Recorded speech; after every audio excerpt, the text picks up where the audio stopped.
Hello, everyone. Welcome. Yes, we've got Thanos Dixon here because my God, what a beatdown that was from Scott Dixon. We're gonna have a few more people in here. I think over the course of the night. I think you guys saw how the Texas thing went, so I'm expecting it kind of good to go that way. Don't really have a solid plan yet. I'm still getting used to these streams. It's tough to have these things planned out, scheduled out. I mean, the top streamers I have a hell of a lot of respect for now because I realize how much work goes into it. I did see some super chats. I'll get to those real quick. But first, I do want to bring in my partner in crime, at least for right now, Racing Nation TV. And he's watching, by the way, the IMSA race, which I know I'm going up against. I'm sorry. This is a crazy weekend for racing. I was always going to go up against something.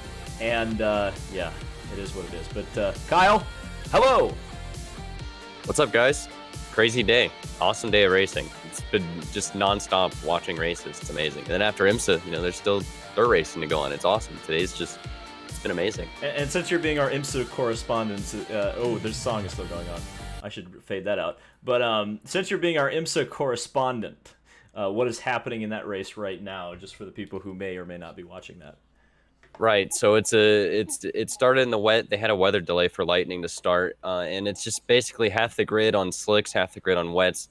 Some made the right decision, some made the wrong decision. Actually, at the start in GTLM, Nick Tandy in the 911 Porsche really got up to a huge lead in the beginning, and now it looks like that he's finally pit for the slick tires, and that put him in the back. And actually, that same Porsche was passing the Wayne Taylor and Action Express 31 car at the start, and now the prototype field is starting to split up, and Briscoe and Chavez are starting to make their time back, and the guys are just slowly rolling into the pits. But to make it more interesting, it's probably going to rain again. In GTD, Aaron Telitz and the Lexus is leading, and the pole sitter, the McLaren, who only does the sprint races but is coming to Daytona for the first time, they had some problems, and they started with a penalty. So GTD is pretty interesting. They also started on the pole. But those of you who are worried about IMSA coverage, do not worry. Do not fret. If everything goes to plan, there's like 4 IMSA races we're going to be doing in a row. So yeah, don't worry. IMSA coverage will be coming back. This was a last-minute race. Tough to cover. I even tried to get us in. Again, that was on IMSA to make a call that they wanted to keep local reporters there, and I think that's a perfectly respectable thing. Hey, here I am. Here's the webcam. Hi, everybody. So we had a couple super chats I want to get to real quick before we kind of get into talking about all the racing that happened today and still continues to happen as we speak. Ben Barnett says, will Dixon be a contender for the 500 or the title? The Ganassi, Texas performance makes me think he will be very strong at Indy. I would completely agree with you. Scott Dixon has never won the first 2 races of a championship ever in his career. It's pretty clear to me that the move to Michael Cannon as the engineer for that team was a huge performance advantage to Scott Dixon. Enormous. So I absolutely think that Scott Dixon not only will win the championship, but he'll probably tie Mario Andretti before the end of the season. He only needs 4 more wins.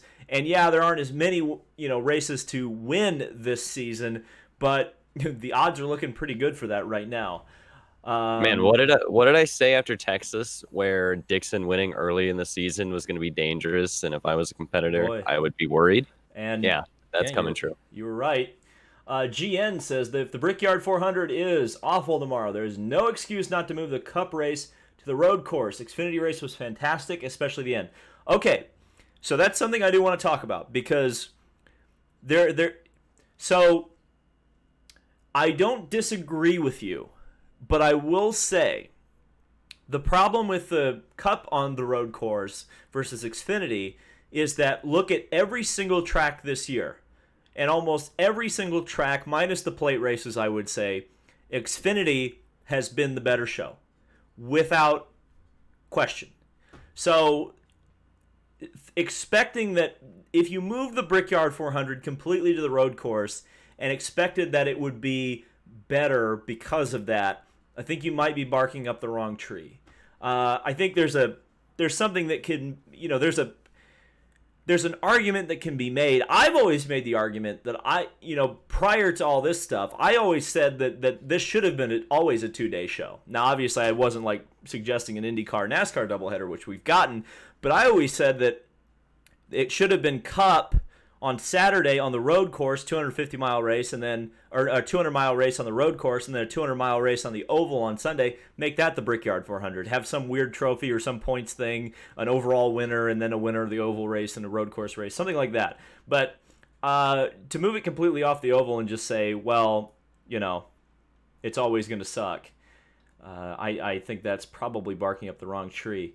Joey Mathewitz says, does Force India beat Ferrari tomorrow? I think there's a really good possibility of that. I think, it's funny, we don't want to get into too much Formula One talk here, but since you asked about it, Force India is starting to look really smart having copied the 2019 Mercedes, because with 2 years of essentially, I think they're going to the cost cap next year, with the developments on the current cars that they're all using right now. So the fact that Force India went and copied what was the best car the previous year, now they're essentially developing, I guess you could call it a customer Mercedes, which it obviously isn't, but there's a lot of similarities there. And, if they even get close to Mercedes, they could theoretically within the next 2 years become the second top performing team in the series, and that's a lot of money coming into their team. That's a lot of sponsorship opportunities, even if they're third, even if they're behind Red Bull. That's a huge amount of money coming from the championship and coming from the sponsorship stuff. And then, the driver market opens up too. They could be super competitive. And these other teams that went and continued to develop their own cars, maybe it wasn't the smartest decision. I think it's interesting. Luke Skywalker, 84. Asks, when are you doing those 2012 Spin Master reviews? I want to set a sub goal for that, but I don't know how many subs we want to do that. Maybe like 55 or 60,000. But I will do. I think that would be fun. Oh, do I keep calling it Force India? Yeah, Racing Point. Sorry, Racing Point. Kyle, why didn't you correct me? The super chat did say Force India, and I honestly didn't catch it either. So Tom Miles sent $2, but it's a message retracted, so I don't know if I get the money for that. But thank you, Tom. I hope you didn't say too naughty of a word there to get the message retracted. But yeah, Ferrari, man. Somebody said they're the next Williams. I don't know about that, but they're too focused on their IndyCar program, right? Is that what it is? Is that why they're falling? I don't think that. Well, what happened was they got caught cheating, and their engine just isn't making as much horsepower as it used to. I mean, that's ultimately what happened. So, do we start? Let's take a look at some results from the two races. And then I don't know which one we'll start with. Since we don't have open wheel guys here right now, we'll probably go with talking Xfinity first. But first, I'll show you the results for the IndyCar race. These are the top 6 competitors, and we'll go through some of the, or I will go through some of this, and then Kyle, you can kind of mention some of the guys throughout the field that you want to talk about. But obviously, Scott Dixon was just so incredibly dominant today. It was, man, it was almost Rossi-esque in the last couple of years. It kind of reminded me of some of those things that he's done in the past, or Rossi has done in the past. It looks like Dixon's almost kind of at that level now. Graham Rahal looked like he was going to win it. I don't know. I honestly don't know whether or not he had gotten that yellow, whether that helped him or hurt him ultimately, but just didn't have the pace of Dixon. I think one of the real. Oh no, go on. I don't think Dixon does what he does without that askew caution though in the middle. That kind of oofed Harvey and Power. Well, Power oofed himself, but. Well, yeah, but that was after he really got oofed. That was after he got shuffled to the back. Yes. Simon Pagenaud, I think that was the standout performance. Coming from 20th to 3rd, really was challenging for 2nd. And you know what? I think he pulled up when he was trying to make that move on the last lap. I think he could have forced that on Graham Rahal and tried to get 2nd, but he was looking at points. He was not going to risk possibly wrecking the car and throwing away a 3rd place. So I thought Simon Pagenaud was really the standout. Colton Herta, I think he started fourth and finished fourth, which, again, we've talked to him a couple times on this channel, and the thing that Colton keeps reiterating is that he wants to be in championship contention at the end of the season. And, the more finishes that he racks up, not crashing the car, maybe not winning the race, but if you look at his starting position versus his finishing position, if he gains points each race, I mean, that's a solid improvement. Rinus VeeKay is another big standout. Top rookie performer of the day. We were all talking so much about Oliver Askew yesterday, but Rinus VeeKay, after that terrible race at Texas, comes right out of the box at Indianapolis and does a really, really solid job. I have very high marks on Rinus VeeKay this weekend. And Marcus Ericsson just kind of sneakily got a top 6. And, like I've said, I think Ericsson's going to surprise a lot of people once he gets comfortable at Ganassi Racing. He was second best Ganassi car today. I mean, think about that. Mm-hmm. Yeah, Rosenquist was nowhere. I mean, nowhere. That was a weird one for me. Kyle, did you maybe look at some other performances throughout the field? Who else do you think stood out to you, either from the top 6 or from the rest of the field? I think... I really didn't pay attention to how he did it, but Ferrucci finishing 9th, he had some issues on pit lane. I don't know how he got back to 9th, but he did. Hinchcliffe got himself in 11th, which is, not bad considering his weekend qualifying in the back. And then Andretti Autosport as a whole. Obviously, Rossi had his thing with the engine issues, and that really wasn't due to him. But Marco was nowhere to be seen all weekend. Hunter Ray did not show to be a top 10 car at all, and really the only car that looked like he had actual speed was Herta. Veach actually had an awesome run, considering where he started the race. He was going to be 11th, and then he center coming in at the end of the back straight and claimed that he was stupid. So I mean, if he doesn't make that move and he finishes 11th, and he's coming from the back, and he's the second quickest Andretti car in the race. So Connor Daly looked like he had a top 10 run, finished 12th. Max Chilton, 16th. He looked like he could have been a top 10 car. I'll tell you what I want to talk about. Spencer Pigot. That boy was driving like he needs a job, and he does. Yeah, not the result, obviously, because he had some engine issues in the race. But man, he was up there all day. And man, just from the very drop of the green flag, he came through the field. He started 16th. By lap 2, he was 13th, and then he made it to 11th, to 10th. He was really moving. And we are going to have to get into it later, but there's a pretty clear Honda reliability issue this year. I think that's a developing, not only a developing story. I think it is a story right now. I'm pretty confident in saying that it is. We do have a question about Xfinity, so I will switch. What's up? I was nothing. Oh, okay.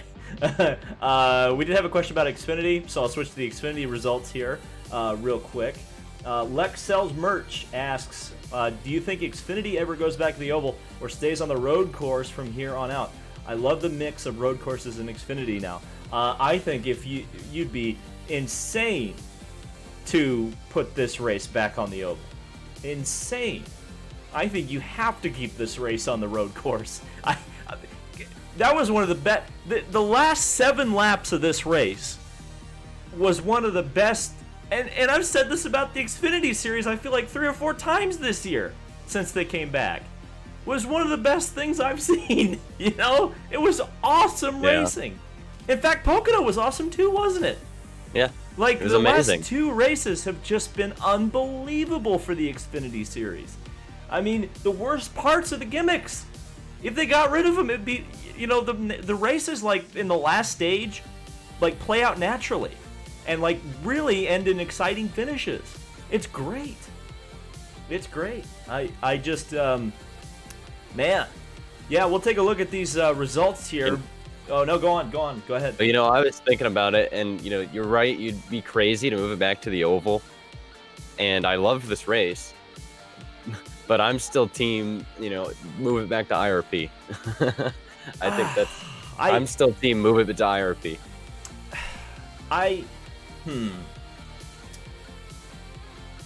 Why not both? I mean, that could be an option too. That But, would yeah, be my answer. Run the most, IRP in May or something, you know? Run it. but the most correct statement out of that was you'd be crazy to move it back to the oval. And I did see a handful of people that said that they were upset because the oval in Xfinity, which they are correct, the Xfinity oval race wasn't bad. It really wasn't. It's provided some great racing over the years. Remember when we had that 4-wide stage finish and the shootout between Allgaier and Busch? But that's one moment, though. That's one moment. yeah, but then even then you had the you still had the last lap shootouts between Busch and Allgaier and all that stuff. It was let's say this, it was way better than the Cup race, which isn't much, but still. But that's not saying anything, though. But this was an all-time classic, though. Yeah. This was a classic. We're going to be talking about this race 10 years from now. You know?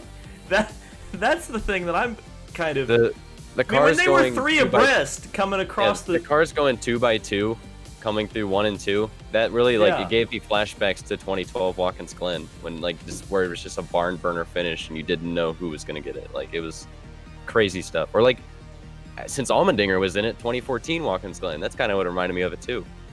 No kidding. I need to work on this graphic. The 22 being so high is bothering me.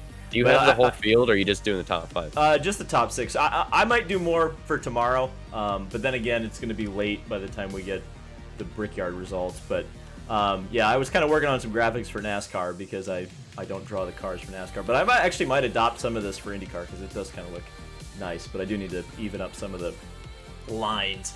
Taurus asks, how can Xfinity get it so right and Cup get it so wrong? Well, I think it's very obvious. Big motor, small blade. Yep. That's why. Yeah. Need more horsepower, less downforce. It's obvious. It's like every track Cup goes to. That's like the big thing.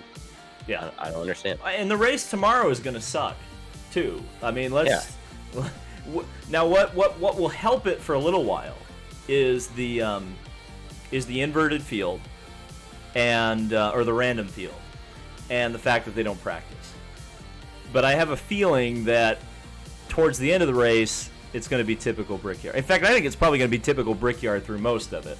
Yeah. I don't... The Brickyard 400, man, I went to it last year, and it had the same high downforce, and with the stages, it's like, it feels like an endurance race. You get halfway through it, nobody's passing, and you're just sitting there, and you're like, when's this going to end? Endurance races have passing. What you're talking about. At least. At least you know what? Here's what the Brickyard needs. It needs a second class. That's what it needs. That's what it needs. Yeah. Put Xfinity if you want to run Xfinity oval and throw the trucks out there. Throw the Xfinity cars with the Cup cars and see what happens. The trucks. No, the trucks. Make it a true second class. Why? Because the Xfinity cars would probably beat the Cup cars. No, well, yeah, that and the Xfinity cars need to stay on the road course forever. They just need to be on the road course from here on out. That's it. Unpopular opinion. Oh, here we go. This is an interesting one. This is in the super chat, but I always love reading unpopular opinions. The other White Castle says, the Xfinity race was good, but not good enough to justify moving the Cup race to the road course. Having the Brickyard 400 run on the road course would take away any prestige the event has left. Actually, that's not an unpopular opinion, I don't think. I can get behind that. I think you're right. The problem is that the prestige right now for the Brickyard is being taken away because the oval race sucks. But you're right that if you moved it to the road course, it wouldn't be any better. And it would kill the continuity of the event. Yeah. So, and continuity, tradition is so important. I think, especially at Indianapolis. But I think you can start new traditions. And I think this doubleheader, and that's something I want to talk about, is that I think this doubleheader needs to happen every year now. I think they've hit, because again, this is something that we're seeing kind of like they got to do this as a dry run, and if it wasn't successful, they had an opportunity to say, well, that was pandemic, we're not going to do that again. But I thought that, and we haven't even seen the Brickyard yet, but I thought today, just from a spectator standpoint, and if you think, into the future where maybe you could have like the Road to Indy run too, you would have a full day of racing as a spectator to be able to consume and enjoy I thought this would have been a great day to be at IMS, and those who got to be there, I know some people sent me some some tweets. I know Ryan Vargas was one of them. You know, man, yeah, that it just looked like a great event to be at. So from that perspective, and especially when you turn it, because Indy is such a great event track, and this is things that people who haven't been to Indy don't understand, is that the Indy 500 isn't just the race. Like, that isn't the reason you get 300,000 people there. It's because you have Carb Day, it's because you have Legends Day, it's because qualifying takes, 20 years, practice takes forever. Like, all of that stuff builds the other events up. So I think from the perspective of trying to build the Brickyard up, having this extravaganza of road racing with IndyCar and NASCAR coming together at the Indianapolis Motor Speedway, and then transitioning that into the next day. I mean, consider this: if this was a fan day, you would have a concert going on right now. You would have all of this stuff that would just really increase the fan interest in this event, and then carry that forward. Carry that buzz, carry that momentum into tomorrow, and you'd probably get a bigger crowd for the Brickyard 400. But again, let's ask Kyle. Kyle, what do you think? Is this something that needs to continue? Is there any tweaks that you would make? I mean, what do you think? Yeah, this definitely needs to continue. Like you said, it was hard to watch this on TV because you could see and you could tell how awesome it would be to be there as a fan, man. Like everything about it it was also another thing I noticed was really weird, but really cool. Kind of see the Indy cars at noon during the and with the higher temperatures, and actually during the day, because usually the GP it kind of has like a sunset kind of darkness to it. Well, the GP normally usually starts at 3:30. Yeah, and it gets kind of dark, and it's but this was how it was noon, and then the transition to the Indy cars to the Cup cars, because there was no break, there was nothing in between. You went straight to watching the Indy cars roll off in the the Xfinity cars. My bad. Roll onto the pit lane, and then you had Mike Tirico. It's just the festivity around it. It had a big awesome event to see. feel. Yeah, it really had that feel to it. Well, that's it. That's NBC. NBC did a good job with this one, I think. They weren't perfect.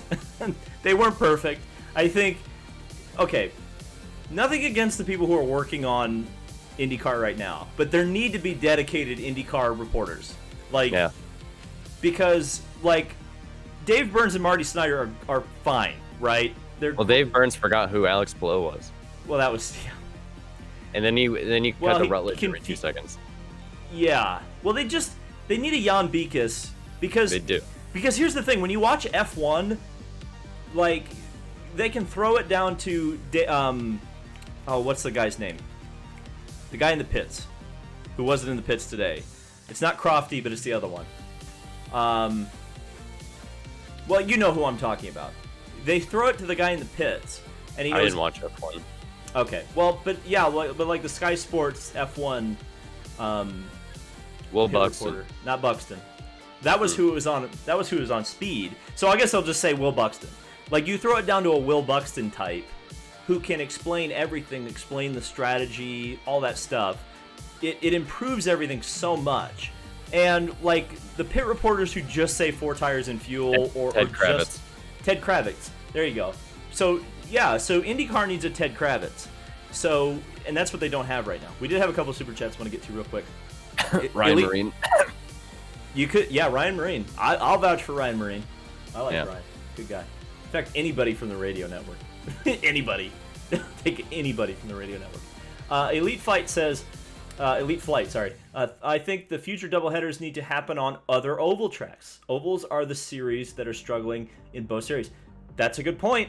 I don't disagree with that. I don't disagree with that. I mean, I guess I would say the thing that you can say is that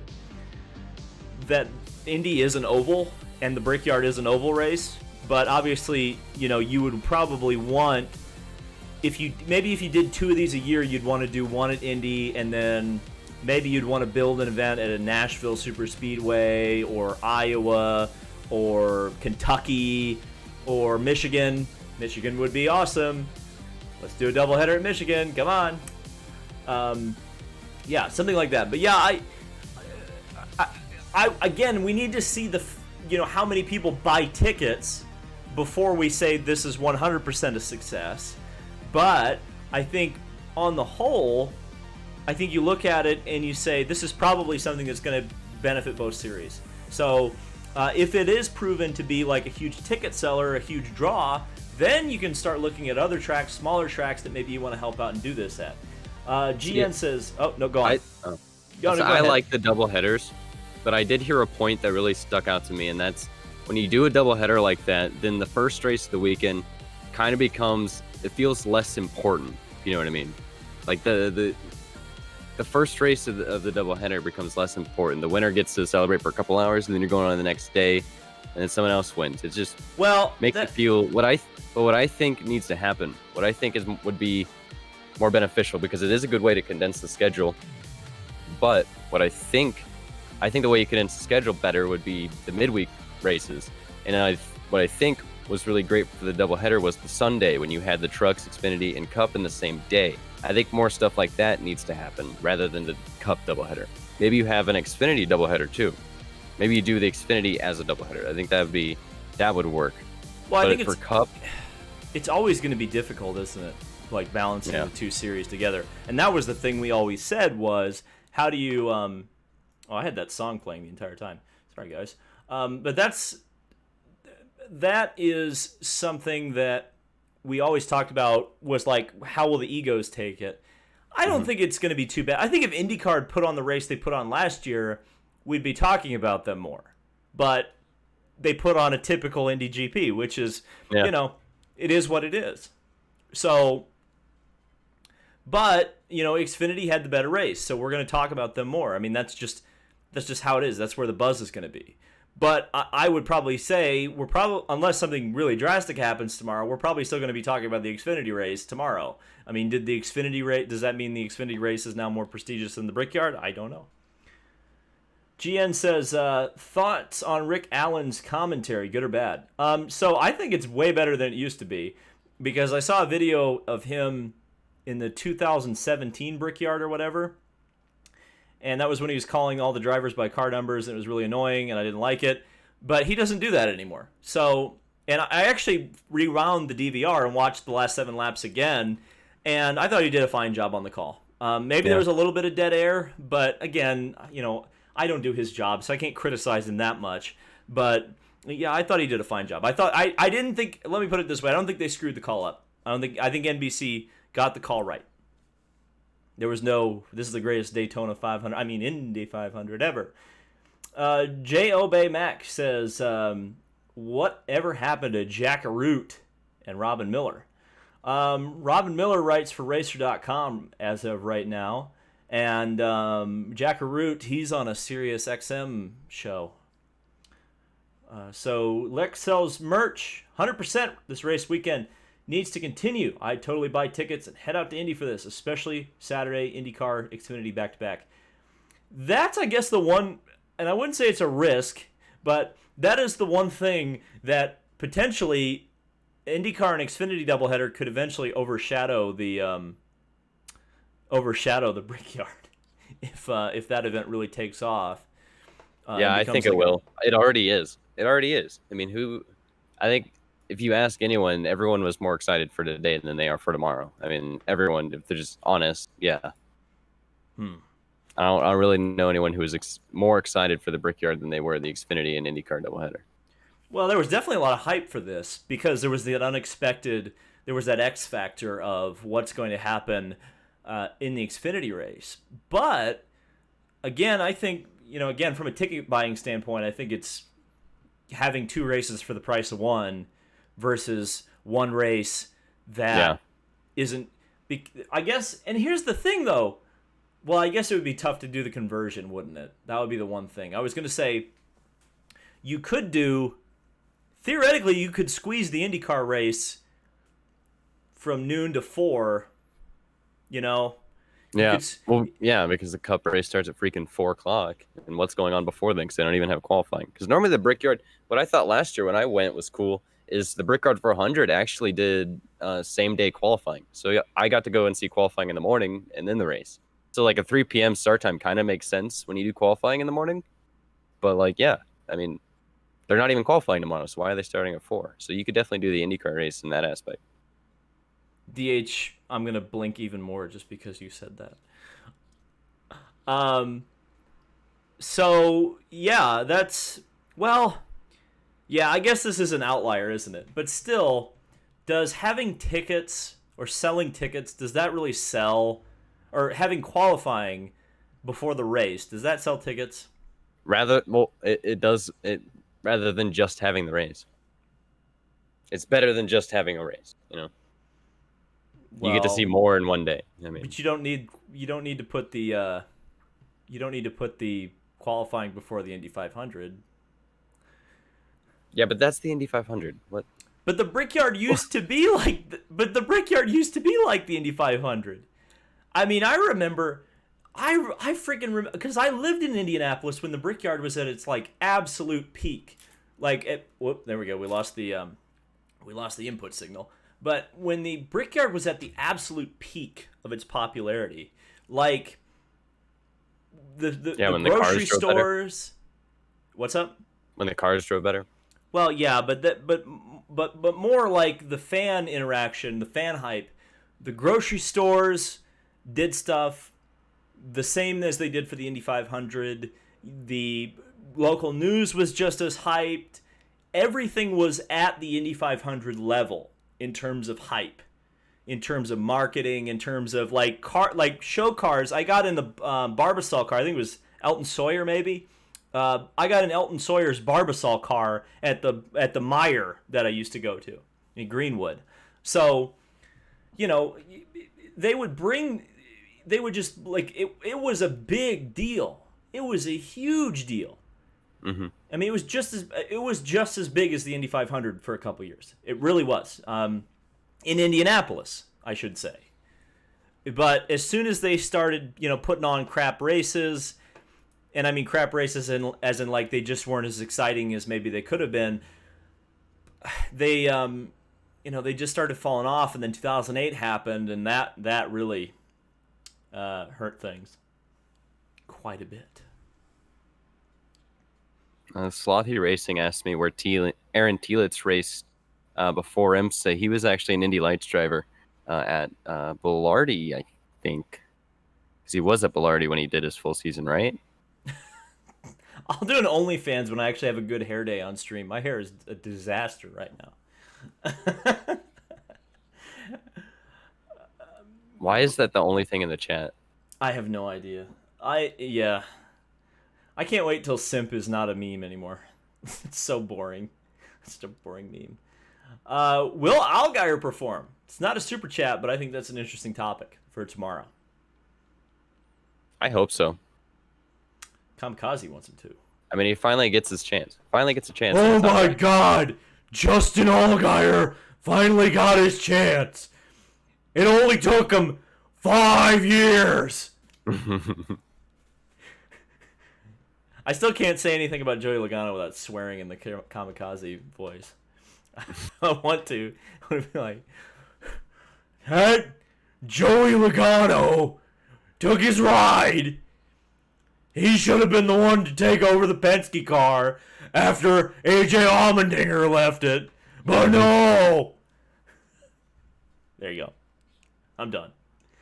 Big battle in IMSA right now. What's happening? Yeah. So Montoya, Bomarito, and Oliver Jarvis are separated between half a second. The Meyer by Chick-fil-A. Yes, the Meyer by Chick-fil-A. But when I sat in that Barbasol car, I don't think that Chick-fil-A was built yet. We used to go to the Children's Closet, which is over in the plaza, not next to the Meyer. There's like a forest or something and a Golden Corral in between. But there's a strip mall, and by strip mall, that's Indiana for like a shopping plaza, where there's this thing called, I think it's still there, called the Children's Closet, where we would go and get like clothes and stuff for really cheap. Just there you go. That's my boomer memory for the day. Justin already had a chance in Cup. Yeah, in a Yes. car that was like 25th at best. On a good day, that the H. Scott car would be 25th at best. And his teammate was Michael Annett, so Michael Annett. that was his big opportunity. Was H. Scott Motorsports and Cup. Even Clint Boyer couldn't like do as good in that car. Like That's that what right. doesn't Boyer had a it doesn't freaking count. Yeah, like a bum year that, where he that just doesn't count. That doesn't count. Yeah, he had a Kurt Busch year where he went to the lower team and just spent a year, and then he went to Stewart Haas. Literally the same exact thing. Spent a year in a low tier, and then went to Haas. well, that's what's about to happen to Kyle Larson. And they cut Probably. to apparently they cut to commercial right in the middle of a battle. That is, if there's ever was IMSA coverage in a nutshell. Well, Michelin was given like access to free track pass, which is commercial free. So I'm kind of Wait, who enjoying was? that right now. Michelin, they were giving like free codes to track pass for IMSA, and What? now there's commercial free coverage. Yeah, like you know how good IMSA is at marketing. You're just now finding that out, and that was a week ago. Gotta love IMSA. Well, they should have let me in. I would be doing IMSA coverage right now, if they let me come. Again, I'm not. I don't want to. IMSA have been very good to me, so I don't want to be too much of a. Yeah, they've been the absolute best. They have been spectacular. Well, we were gonna be. Here's what sucks about this weekend. This was the first IndyCar race that I have not been at the Indianapolis Motor Speedway since the Indy 500 in 2002. 20 years, over 20 races.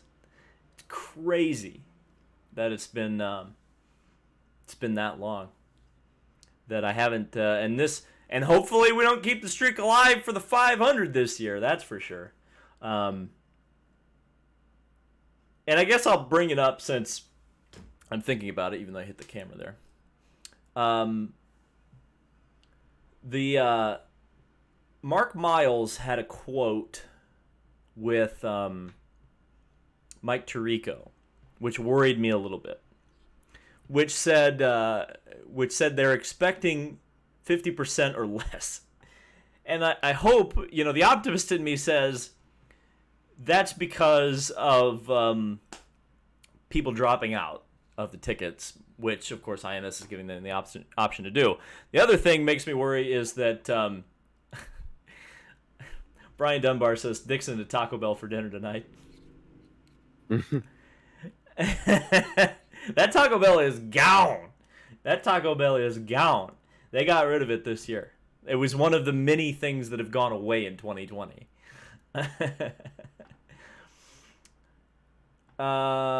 We've got F's, but I think those are for Dixon and not for me. I did see something else in the chat. Oh, Brennan says David made me an IMSA fan. Well, there they go. Their very small investment of a little plastic hard card got them one fan out of it. Amazing how that works, huh? Is Allgaier Rick's veteran driver? I think, is he? He is now, isn't he? Oh, we got not a super chat, but this comes from Stymie Snurdly. I don't know if I completely can trust Stymie Snurdly, though I don't have any reason to not trust you.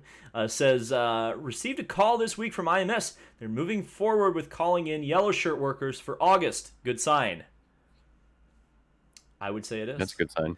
Now, a lot of people are talking about the bronze badges, and I don't want to get too far into the Gomer talk here, but if you guys don't know what bronze badges are, they're credentials that get you into the garage area that you pay for.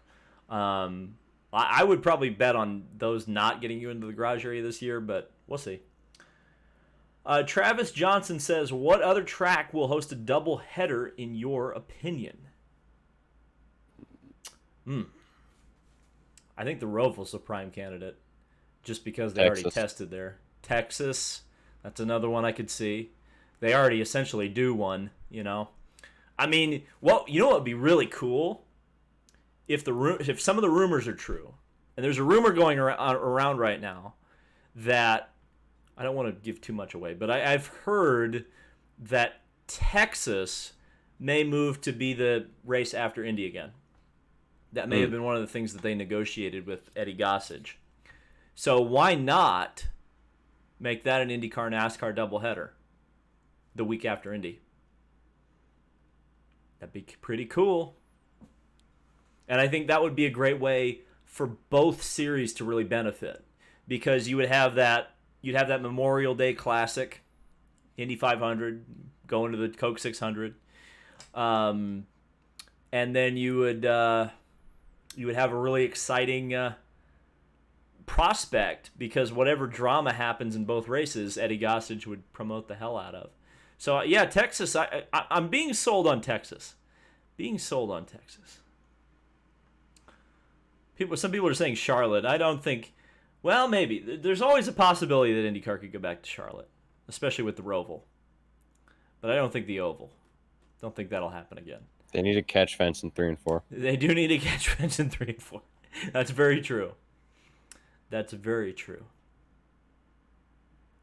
So what do we want to do here? Do we want to talk IndyCar? We just lost the camera. Do we want to talk IndyCar, or do we want to talk more Xfinity? Is there anything else we really need to discuss about Xfinity right now? I guess I'll bring up the results for Xfinity. We've gotten into... I mean, basically the race was phenomenal, and we've talked about whether it should stay, talked about the Brickyard, we've gone through all that stuff. We have 326 viewers right now. Let's get some more likes. We only got 65 likes. We need more likes. Okay, go on. If there's anything about the race itself today, the Cindric penalty. The Cindric penalty is something that's being brought up in the chat. I mean, I just don't like NASCAR's restart rules. I mean, like so many things in NASCAR, it's overly complicated for what it needs to be. I just, they need to. It's so weird because a lot of people think of NASCAR as being like a simple series. It really isn't. They just need to simplify some things. They really do. I think they would benefit from keeping it simple, so to speak. Yeah. But let's talk a little bit. Oh no, go on. What did you think about? You can have one thing about the Xfinity race, and then we could talk about IMS. Sure. What did you think about Cindric at the end of the race? Do you think he was being a little too aggressive, or do you think he was? Well, he's going for the playoffs. I think he needed to be. I mean, overall, this is the thing with Austin Cindric. I think he needs to be a bit more patient, and he'll win more races. But how did you like him literally just beating Allmendinger for 3 laps straight? Well, yeah, that's a good point. I mean, it's like he tried to dump him like 5 times, and then he should have won. Excuse me, I had to sneeze. He should have won Pocono, but he got wrecked. Yeah. Wow asked, do you think AJ will go full time for calling next year? I think he will. Yeah, he should. I don't know why how does he not have a full time ride? That's my question. He's done so many more races this year, and he's done so well. Yeah. Playoffs? I don't know. I think Austin Cindric actually had the best car today. If he would have been more patient in the end, not tried to just smash Allmendinger the entire end of the race, then yeah. Right when I saw how hard Dinger and Cindric were racing each other, I fully expected them to wreck each other. Like they were going hard. Oh, I predicted that yesterday. Do you remember on the stream yesterday? There was a question about who would win, and I said it's going to be the third place guy. I said Cindric and Allmendinger are going to crash each other, and Chase Briscoe's going to win. Look it up. I said it. I said it. I said almost the exact thing that happened on stream yesterday when I was asked. I would just like to point that out. I didn't even spike the football until just now on that, but I did think, because that's almost always how these Xfinity races go on the road courses. It's always the two dominant ringers that run into each other, and then it's the most competent guy behind them that wins. And Briscoe, I thought, threw it away at the end. Yeah, me too. But it's so funny because this was almost the exact same thing that happened at Pocono. Like the exact same thing. Briscoe spins or gets, out of shape in this case. and then comes back and kind of picks up the pieces when the other guys kind of screw it up. It's hilarious. Yeah, TNT Production brought up how when Cindric wrecked Kazgrala for the win at Montsport, that's what I was thinking the entire end. When Cindric had those great runs in the second to last corner and he just beat the bumper of Dinger, I was like, man, whoever Cindric is, if Cindric's in second in that second to last corner, and he's that fast there, he will be the guy to absolutely dump someone in that corner. I was fully expecting it. People are talking about how Justin Haley was a surprise. Yeah, I mean, but again, Yeah. he's an Xfinity regular who's competent on the road courses and can pick up the pieces when the ringers run into each other. Same thing with Gregson. Well, Because Gregson was remember Gregson was everywhere. Gregson spun a couple Gregson times did and running into people. he did the same thing in Mid Ohio last year. He wrecked Mhm. the car probably 4 or 5 times and then finished third or fourth, I think. Or fifth. He's exciting. He's exciting. I do I like hope he gets watching. funding. I hope he gets funding and gets to stay around for a long time Ooh, because he has no idea what he's doing next year. that's going to be the tough part, isn't it? That is going to be the tough part. David Land is like the Tony Romo of racing. I don't know about that. You have to So what do you think? you have to fumble the snap in a playoff game to be Tony Romo. Oh no. So Yeah, what did you think of IMS? What did you think of IMS this weekend? All the improvements. Ooh. What did you think of it all in action? It didn't look. Here's the funny thing. It didn't look as different as I thought it would. I think I'm gonna have to be on the ground. Which, by the way, I'm still planning on being at IMS. I might even stream in the parking lot. I don't know how I'm gonna get there, but because I'm coming, I didn't change my flight from when I was gonna go to the Jimmy Johnson test. But I'm still gonna go to the museum. I think because why not? It's there, and I want to be at IMS. And obviously, unless somebody gives me a tour, which I doubt will happen. I'll be able to walk around turn two. I'll take a look around because I know they did move some things in turn two. I think they took there used to be a line of trees that were along the pavement, one of the access roads behind turn two, and and Roger moved those to 16th Street because of the fact that it blocked sight lines, which but from what I've heard from the people who were actually there. It's like I think even Roger said it's like he bought a Ferrari but it had been rained on, so there wasn't as much to do as you would think, but you had to change like the upholstery, and I think that's what he did. So at first glance, IMS looks almost exactly as it usually does, but I think once you get on the grounds, I think it's going to look not completely different, but I think it's going to look just nice. Did you see the way they were using the screen during the race? They had like I saw that. I the saw that it top- was like already getting screwed up when they Really? cut to when because it wasn't the brand new one, but Rutledge when Rutledge was in front of one of the screens, it was like the bottom of it was all fuzzy. Mm. But Because I saw the one in Pagoda Plaza, had like the middle of the screen was the Xfinity race, was the actual coverage, and then to the right they were able to fit the top 14 on the screen. The left was just the logo. So obviously that giant screen, and it looked massive. I remember when they had the tinier screens there. I remember watching like some of the Indy Lights race in the plaza, and now that screen is huge, that is like a real like good viewing area if you just want to walk around. so you're saying they have enough room on that screen to put like a full field if they wanted to? Yeah. They should absolutely do that. I mean, that's something Yeah. that people have actually complained about this. A lot of people, a tradition at Indianapolis, because I know this because my uncle does it, and a lot of other people do. They keep charts of the race, and they do it every 10 laps. They like do the entire field, or at least the top 10. And the last few years at IMS, like it's been difficult when you're in some of the turns to be able to even tell where the hell anybody is. So, so I hope there's some options for people who like to keep charts or score the race, and that's a way they can do it. Is actually have Didn't they nice make big. Didn't they make all the screens and the turns bigger too? I didn't know if Didn't they they did did they that. change those out? I don't think so. I mean, the screens and the turns were already pretty good. Yeah. I think because Because they Roger. added the ones under the pavilion on the front straight. I know that. And then they really made the huge one on the plaza. Yes. They literally just covered up that walkway in the bottom level of the pagoda. I think they might have even covered up like windows in the bottom. That wouldn't surprise me. I mean, you don't need Yep. those windows in the back anyway. So Yeah. the one thing that I would say is that apparently he's already put $15 million of improvements into it, Hmm.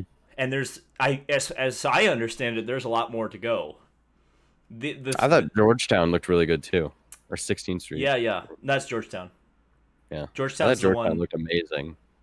Well, It I looked want to see them put so more much fan better amenity. than like the crappy looking concrete blocks and the Well, that's just true. absolute crap chain link fences.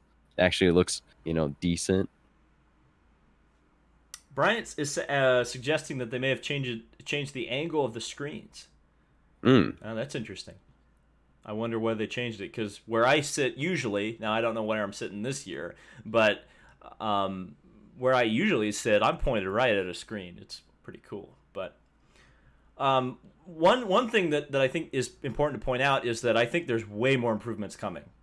Hmm. I think I would not be surprised. I'm making a completely speculative statement here. I would not be surprised if you start seeing grandstands getting torn down and Daytona Rising style stuff getting put up. That would be my guess. But we'll see. But my guess would be that's what's going to happen eventually. He's gonna go big. What I would like to see happen. I mean, honestly, I would like to see grandstands be changed. I would like improvements to the stands, and I would like them to raise them, because I think the big thing people complain about at IMS is Sight that when you lines. get to the bottom level of the sight line, if you're in the first row, you're almost underneath, like you're almost at eye level with the freaking wall. Yeah. Like it's Well, those like it's down. the thing is that those seats have not ever been modernized. Those seats are designed for cars that are going 150 miles an hour and a 2-foot wall. Yeah. And now you've got like a 5.5-foot wall, and the cars are going 3 times as fast or twice as fast. And it's, you know, you just can't Thing see. I would change. But the thing is, they renovated the what kind of like makes me pull my hair out a little bit is like they already did, like, the penthouses are perfect. They're already perfect. So if I think they could be improved though. I mean, go to Daytona. You're going to tell me that looking at Daytona, having been to Daytona this year, that they couldn't make the penthouses like Daytona? I honestly think the penthouses at Indy are perfect the way they are. I like them, but I think they could be better. Because you don't need to make it as giant as Daytona is. Like that feels, when you're in the stands at Daytona and Daytona Rising, you feel like you're in a freaking mall. Why not? It's Why cool. not? It needs to be that Why big. not have Indianapolis be the pinnacle in every respect? Because that's what it used to be. And the problem is the freaking split happened and they stopped trying because they had to pump money into the series. Real quick, Draco Russo says, when are you moving back to Indy? Soon. Yeah, when are you doing that? Soon. Unfortunately, COVID's kind of slowed that down, but trust me, it's in the works. It's in the works. Yeah, but I think I honestly think I think Roger, because here's the thing. Roger says that he wants to run it like a business, and I think he does. But I also think that he's willing to spend his own money on this. Yeah. Like I think he's willing to, like, because this is his legacy. This is what people are going to remember him for now. Yeah. And I did see somebody sent me this on Twitter. He bought the hotel across the street. Yep. It's not a hotel. It's like an apartment complex. Well, he bought it, and he's probably going to turn it into hotels. He needs to buy more of the land across the street too. For what purpose? For just, I mean, there's things you could add. There's certain buildings. There's so much room inside of the track. You can build stuff if you want to. Yeah, I know. I don't think you need to, like, expand. I mean, the only way I could maybe say you could expand is, like, put more parking, but that's about it. I don't really know if there's really any amenities that are missing from the track that aren't there. Isn't the museum getting like a rehaul soon too? That's been like for years and years and years. They've talked about that. The problem is it's not part of the Speedway. It's a separate, not for profit. So they have to. now I'm sure the Speedway could fund a project. I'm sure they wouldn't turn down the money, but I don't know. Let's talk a little bit about IndyCar for a little while, because we're probably not going to be able to talk about it much tomorrow. Yeah. Because we're going to have all this Brickyard stuff to talk about. We'll bring back up the finishing order. But there are some points that we're going to need to talk about. And obviously, hopefully we'll have a video up, I think Monday, reviewing this race in depth. But I think there's a pretty real problem, and I think it may be the one thing that may keep Scott Dixon from getting his championship is Honda reliability. The only cars we've seen this year that had mechanical difficulties, to my recollection, I'm trying to think, but I can't remember through spring training, through anything that happened at St. Pete. There wasn't much that happened at St. Pete. But Texas and Indy now have shown us that there's an issue with the Hondas, because there's some reliability problems, particularly with Alexander Rossi, who has just had the worst luck ever. Oh, yeah. Particularly Rossi. Yeah, and this reminds me of what year was that? 17, right? Where they just seem to just always have issues the entire year. Well, yeah, it was 17. Remember Fred and then Kimball? Yes. It was Fred, Kimball, and Hunter Ray all in the same race. Yeah. They went to the lead, and then boom. Yep. But just like 17, the Hondas are obviously fast. 4 out of the top 6. That's why I think that's why they're blowing up. I mean, at least Dixon doesn't have problems yet. But that's what worries me. This is going to be something interesting going into Road America, because remember, the next 2 races are double headers. So less time to do things. So you're going to have to, it's really going to stress them out for 2 days straight. Yeah, well, also long periods of flat out. I mean, I think that's the common denominator too between Texas and Indy. Even though it's the road course, there's a lot of on throttle time. And again, that kind of makes me start to think to myself, 500. What's going to happen there? But I guess we should talk a little bit about the aero screen and the heat, because apparently the IndyCar was looking at adding more cooling options to the cars, but couldn't test them and therefore could not approve them. And the way the IndyCar rules are written, the teams can't just start cutting holes in their cars without approval from the series. So Did you see Graham literally had the top of his suit unzipped? A lot of drivers have done that, I've noticed. Yeah. I saw Connor Daly tweeted out that he lost like 17 pounds today. I don't think it was 17. You could tell when they were coming to the pits, because they have that really cool head-on shot now. You could see how hard they were breathing when they got into the pits. Like, they were really, it was a real struggle today with how hot it was. Yes, 100%. Well, you see it now. You see how much they're breathing. That's the thing that's crazy to me. They're huffing and puffing. And believe me, we raced on this weekend last year at Indianapolis. We know how hot it gets. When those are open air go-karts, I couldn't imagine being in a freaking sauna, a fishbowl with no water. Could you imagine being Mr. Chungus and have your drink bottle break again? The second time. Second time. Because he had that issue at Texas. I think you remember he said it wasn't that he couldn't use it. It was because it was hot. Yeah. But this time he just couldn't use it. Period. I heard it actually I don't even think it was the actual bottle broke in the car, broke, so he couldn't use it. Damn. It wasn't even, because usually it's the tube getting undone or something, but the actual bottle broke. It's crazy. Yeah, here's another thing I want to talk about is the car count for today. Highest since Long Beach of 2013, and had this not been COVID, we would have had 29 cars at least, because of Fred would have been here, Scott McLaughlin would have been here, and Dragon Speed would have been here. And it didn't really affect the race because the because the track itself isn't really conducive to traffic. But that's a great sign. Again, we kind of had the hiccup yesterday with Jimmy Johnson. Obviously, his test isn't going to happen, at least within the next month or so. But there's so many positive things that we are talking about. We haven't even mentioned COVID-19 once, really, during this stream, and we're just talking positives about the sport of auto racing, which I think is just crazy.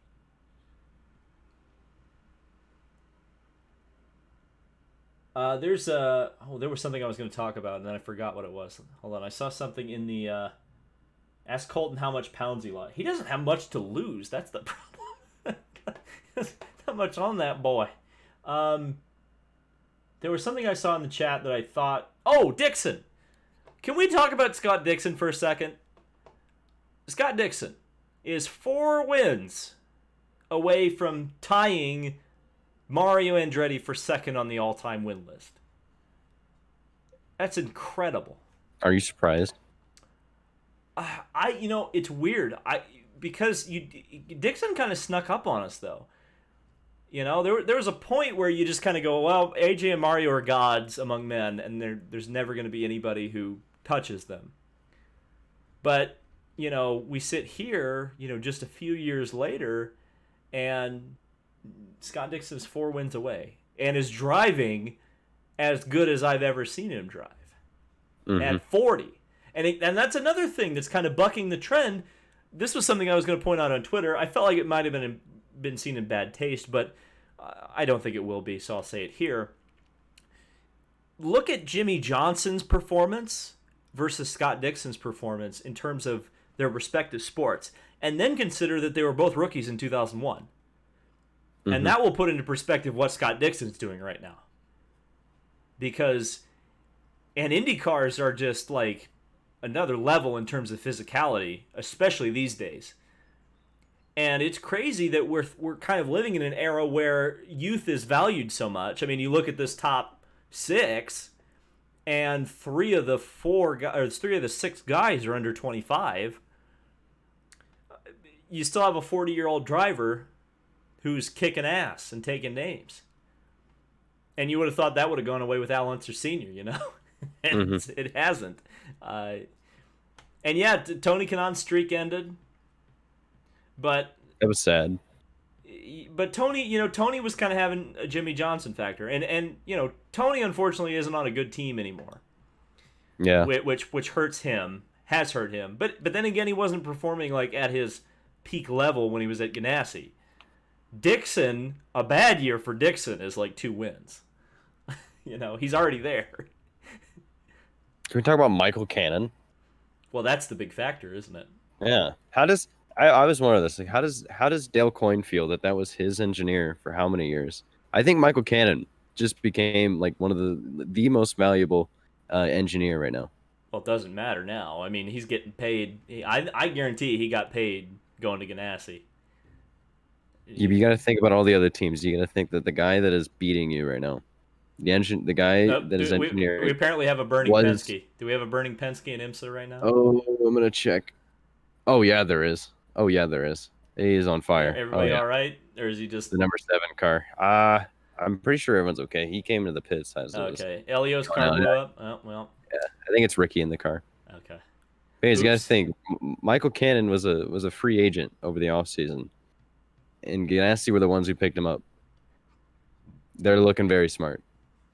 I think Michael Cannon just became the most valuable engineer. It is just insane, because you're finally seeing, well, at least for the first time in maybe 10 or 12 years, what Michael Cannon can do at a team like Ganassi. It's insane to watch. It's fun to watch. It's amazing. I think a lot of the guys who were in Champ Car got undervalued. Yeah. Because you look at a lot of the guys who are still around, eventually they ended up getting picked up by teams. And really, you look at, like, Will Power kind of got lucky. He got in early to Penske. But Pagano, he's now at Penske. He's up front. Graham Rahal, finished second yesterday, was in Champ Car. Justin Wilson would have been, a team leader for Andretti going forward. I mean, they were positioning him to do that, and that was his first big opportunity. He'd been bumming around it like coin for the years before then. And I think it's kind of the same with the engineers. I think for whatever reason, there's just kind of an old boys mentality that some people just didn't want to hire, for whatever reason, people from the Champ Car side of things, and some of those guys were, really really potent guys, and now they're showing kind of what they can do when you get the best people all in one team.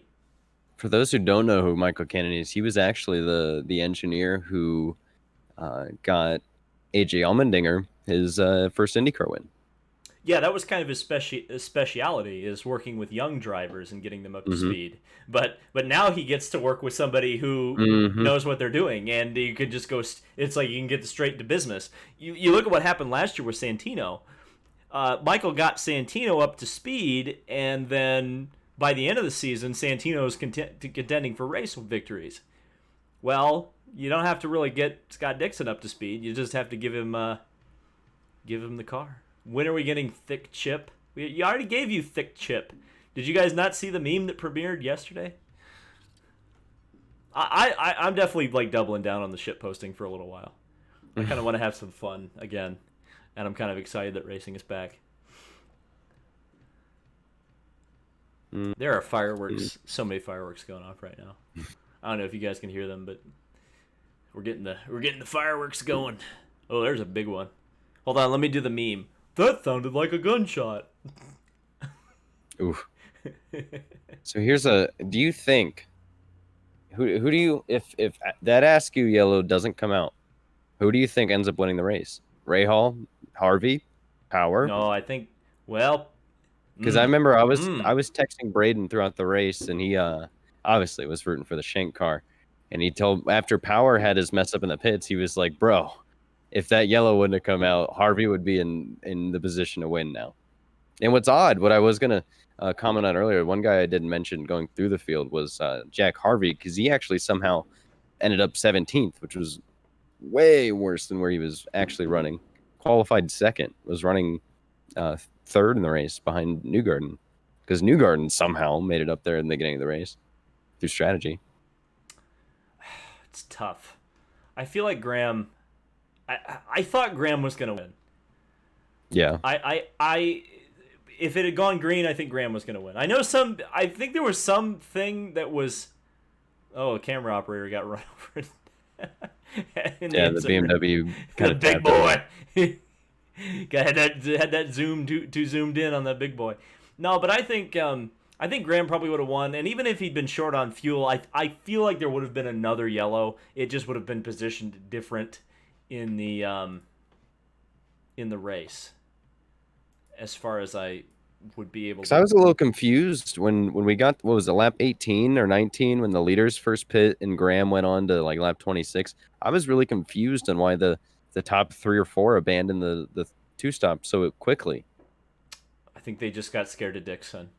Because obviously, I mean, without a yellow, because what happened in the end was, Graham just had to make the stints go way longer than Dixon did, and he just, he didn't have the fuel or the tires, to be able to, fight as hard, because he had to really back off to be able to make the stint as long. And Dixon, I mean, once you got that yellow and you stacked the pack back up, and then made it pretty easy for Dixon to take the lead like he did.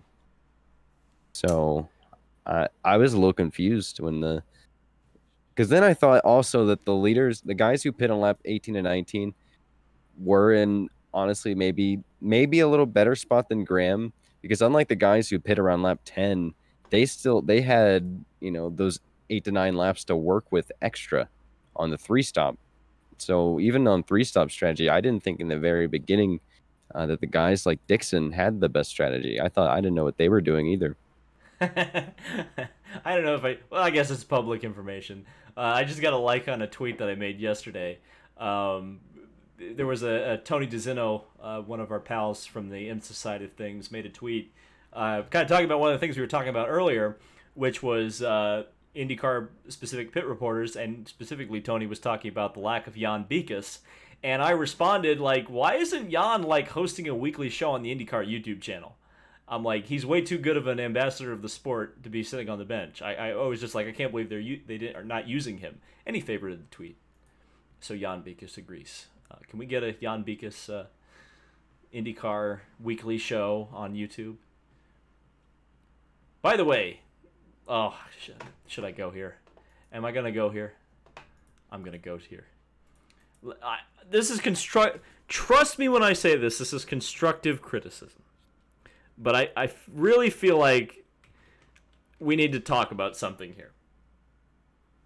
Let me wait. So the thumbnail game for IndyCar is no bueno. It's really bad. And I don't know why they've done this. But just a little constructive criticism. Let me bring it up for the stream to see.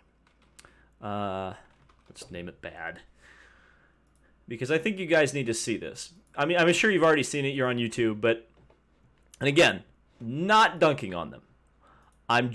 This is constructive criticism, believe me. But like, okay, if you look at the thumbnails that Formula One does versus this, like, what are we doing? Like, so I'm gonna give a little inside baseball here. The what gets people to click right now are faces. Like, the algorithm really likes faces. So if you could integrate a face or a car into this with the words, it would be great. But no, like, images on a video thumbnail. The race highlights have 2,000 views in 3 hours. I was surprised that the Grand Prix highlights actually ended up getting 14,000. They were at 1,000 when they posted them last night. Mm-hmm. But 3 hours ago, and getting 2,000 views, that's not very good. For example, the videos that I post generally get 2,000 views within the first hour. Let me click on it. I'll click on it and I'll give you because sometimes that search bar doesn't show the actual numbers. Also, the font that IndyCar uses it's at 2,000. The font that IndyCar uses for literally everything they do, which I've started using it for everything I do because it's generally a good font. But it's a free Adobe font and it's called Industry. I've got it. I use it. Hold on, you'll see it. Let me show you it because it's right. It's right here. Hold on. It's genuinely a good font. Like, I use it for most of my stuff. It's this font. You can read it. It's cool. It's the font that I use, and I was using it before they did. So somebody got. I'm not accusing. Great minds may have thought alike here, but we're using the same font, which I can't. Yeah, they use it for, like, if you see any text that's IndyCar related, I bet you it's Industry. I bet you. Yeah. Everything for like the last 2 years since the look at the Indy 500 logos. It's literally Industry font. Is it really? I didn't know that. It's Industry bold italic. Huh. That's all it is. So update on their views. 2,128 posted 3 hours ago. At least it may have been even further. They only have 61 comments, 281 likes, and 11 dislikes for some reason. God only knows why. But yeah, the thumbnail game, not very good right now in the IndyCar thing. We still got 287 people. We got a good 10% watching live right now what IndyCar could get in 3 hours on this channel. Josh Balicki, I want to give him a shout out. He follows me on Twitter. Good guy. And he got a top 10, or was in the top 10 at one point. Really destroyed his car. But he was running up front at some point during the race. So, shout out to him. Great. He was in the Gateway race, wasn't he? That we did earlier this year. The Gateway race. The iRacing one? Yeah, the one he busted. Yeah. Mm-hmm. That when Ryan Vargas ran me over on lap 1. I do like Ryan too. I was happy to see Ryan running up front in that Pocono race. Yeah, I was too. And he's never run a lap of that track, correct? Like he No, didn't have any never practice. done a. He's only done like short tracks, and he did Road America. That would have scared the hell out of. Because again, we have both driven Pocono's a race cars. tough track. 200 Pocono's mile an a hour, tough. 2.5 mile oval, and you've got Chase Briscoe and who else was in that? Were there any Cup drivers in that race? I can't even remember. But there were some big names, and they were like 3 wide underneath him, and I'm like putting myself in his position. I'm like, holy crap! he did a good job, and he was running to the top 10. He would have had a top 10 if he hadn't touched the wall there right at the end. But And he does this stuff on like limited experience. He's done K&N and the short track late models. I mean, and he just jumped in that JD car, and here he is running top 15. all 11 dislikes for Braden Eves.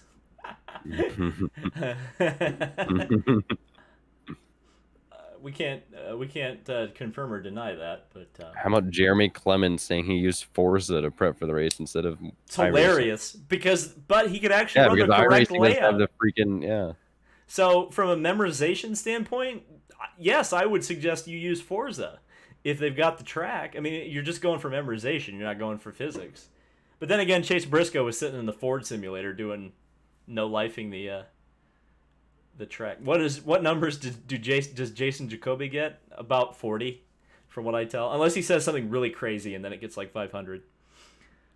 And he said some crazy. Boy, there was one where he was going on about who was that? It was Danny B and Eric Estep. It was really creepy. It was really creepy because he was like talking about how much he liked them, but it was like kind of like threatening and scary. It was frightening. Okay, what do we think? Is there anything else we need to talk about? Let's open up the last 5-10 minutes to the chat. If you guys want to say anything, now's the time. We'll respond to it, and then we'll get off of here because we've got some more coverage coming tomorrow. I don't know if we'll do a pre-race. I know I promised one today, and we didn't get to do it, but we've got enough time tomorrow that we might be able to go live with a pre-race. But it won't be scheduled. I'll just kind of let you guys know on social media if we're gonna do it, and if we're not gonna do it, then stay tuned for 7 or 8 o'clock at night whenever the damn Cup race gets over with, and I imagine that stream's gonna be freaking popping. I think that's probably gonna be some big numbers talking about the Brickyard. So, should Fred race the Indy GP? Yeah, he was going to this year apparently. But was unable to do it. Mike Harmon at Applebee's. He signed the wall. Yeah. Did he really? Yeah. Good. Cindric penalty. I just don't like the double file restarts. That was kind of what sucked. And not that I don't like double file restarts. I just think NASCAR's policy is just weird with the like. If you need the leader to have an advantage, why not just start the leader all by himself? But I don't know. Is Are you reviewing Multimatic from Austria? Canada?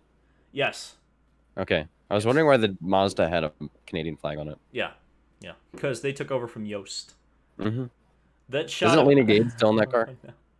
No. I don't know. She was a part of Yost, so I don't think. I thought I heard that Lena was still in the car. Maybe she was. Countryline Game says that shot of Askew walking away from the car deserves a thickening. I don't know. I don't know if Oliver would want to talk to me anymore if I did that to him, but maybe he'd have good humor about it. Maybe we should let that simmer for a second. Let at least 24 hours pass before we start memeing Oliver Askew crashing. But in Pruitt's recent Michael Andretti interview, Michael said it's up to Marco to fire himself if another driver ever gets in the 98 car. Well, Marco is the team owner, so yeah. That just pretty much just confirms everyone love it. I hope you guys can hear these damn fireworks. Tom Miles super chat from earlier. He was saying, what do you think of the Nazareth battle between Karam and Marco for last? That happened at the 500 last year too. Wide Askew hair. Okay, that is something. We always make fun of the guys who come on here, their hair. We made fun of Hurta's hair last time, But yeah, he did kind of look like the Nutty Professor or whatever with the hair. But I think a lot of that had to do with the sweat. The drivers were sweating so much that Askew is he's a bit hard on himself, I think, oh my for a god, rookie. yeah, yeah. Yeah, But that's I why mean, he's good. But that's why he's good yeah, too. no. Even when he crashed, you could tell how it was Mm-hmm. obvious, just snap oversteer, and there was really nothing he could do, and he was disappointed in himself. I'm like, you did a great job, man. Like there And wasn't any and it is race 2. But yeah, I understand why he feels that pressure because look, I mean, yeah, you're with a big name team. You have you've seen what rookie drivers have done in that car the hmm last couple of times. I mean, you look at Robert Wickens was a race winning contender from right out of the box in that car. So there's an expectation, no doubt about it. But I think and I'm sure it's competitive. It's a competitive environment between Pato and Oliver too. I mean, I think they're cool with each other, but I think it's I think they want to beat each other. You know, they're both hmm Indy Lights champions. They're both rookies essentially. I know Pato has a couple of races under his belts, but watching IMSA under the lights of Daytona so effing epic, like the Grand Am pretty good race. race. I know. I need to watch it. This sprint race, I want this to. needs to happen every How much longer is there in the race? an hour and 5. Okay, so we'll get off in And 5 minutes, and I'll watch the last hour of the race. the prototype class is separated by 5 seconds. I can't wait to Two get back to an IMSA race. Mazdas, Action Express, and the one Acura remaining because the 7 card Ooh. fired. Isaac says if the Cup race at Watkins Glen does not happen, there's a rumor of another road course, which I read as Roval replacing it. What do you think it'll be? My guess would be Roval at. Actually, I don't know. Where's I hope it's Road Roval? Atlanta. Like, why can't they just be Road smart Atlanta and go would to be Road so Atlanta? awesome. Arian Or they could be Gomez. smart and go to Mid Ohio and then take Xfinity with them the same weekend and kill 2 birds with 1 stone. Yeah, Just saying. that's a good point. Arian Gomez says, "Ask Oskew's wreck. Oskew. That's an interesting. I love Oliver Oskew's Askew. wreck reminded me of a slow version of Ralph Schumacher's wreck in 04 and 05. BTW, I'm down for some IRL content from 96 to 2001. Hashtag Cart for Life. There we go. Mm. So, yeah, anytime I see a crash in the road course in that corner, I think you're reminded of Ralph Schumacher. That was obviously a very significant corner in terms of that was kind of the deciding factor in Michelin pulling out of the 05 race, and we know how that goes. The Atlanta Roval looks good. Yeah, there were some ALMS races they ran there, way back in the day. Kansas Roval. Do it. No, that track sucks. My God. Did you know Iowa has a Roval and Grand Am raced on it in 07? Mm-hmm. It's crazy. Stream after the F1 race. Oh, that could be a part of the pre-race. That could be. I kind of want to, but I also I didn't prepare anything for it. That's the problem. But maybe. I don't know. It depends what happens. If it's a boring race, I don't know if I really want to be streaming about, oh, hey, Valtteri Bottas led 70 laps. Yeah. Lando podium, maybe. Probably not. My guess would be Bottas, Hamilton, and Verstappen. Maybe Verstappen in second because Red Bull might undercut.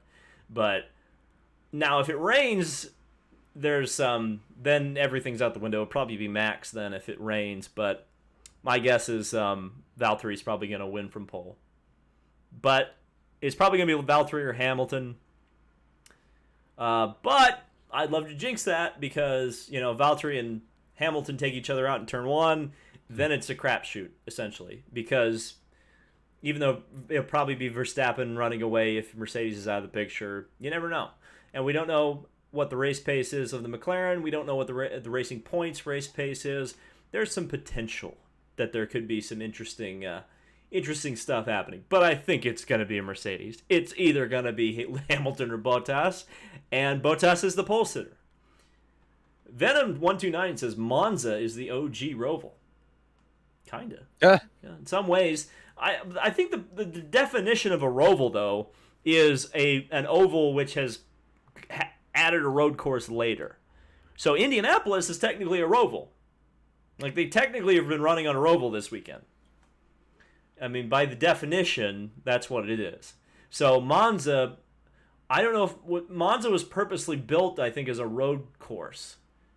And I don't remember if the oval was added later. I think it was. So technically it would be a I don't even know how you would reverse that. But it's a road course that built an oval rather than the other way around.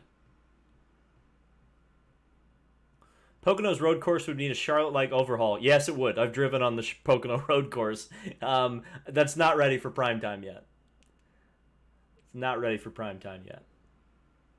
Lewis by 15 seconds. Okay. That's oddly specific, but I would believe it. I would believe it. Okay. So, I'm not going to leave... I'm not going to leave you guys... or overstay my welcome. It's 8:30 at night on Saturday. End of the first Xfinity IndyCar doubleheader at the same time. Still got the second leg of the true kind of main event doubleheader. Tomorrow with the Brickyard 400, we got coverage of that coming tomorrow. Possibly 2 streams, definitely 1 stream for sure after the race. So make sure you're there. Chris Cologne says $2. Which first F1 bans DAS or other teams adopted? Well, Chris, they approved DAS. They said it was legal. So that is, it's totally legal and they can use it. So I would say other teams are probably going to adopt it, especially because the regs got delayed a year. So I think the other teams are probably going to spend a lot of their development resources over the next year and a half to put that together. Predictions for the Brickyard, just in case we don't go before the race tomorrow. Kyle, go. Give me Kevin Harvick. I'm gonna go with my first thought was Brad, but thinking about it, I'm gonna go with what Brad's car used to be, which is Blaney. So Blaney, but we'll see. Penske has not yet won in his first weekend as track owner. Just wait, TV's going to call that a curse pretty soon. And go subscribe to Race Nation TV if you have not. Leave a like on this video. And again, we'll see you in the next video. Let's put Thanos up one more time. Here is Thanos. We'll see you later. That's not Thanos. This is Thanos. There he is. Thanos Scott Dixon.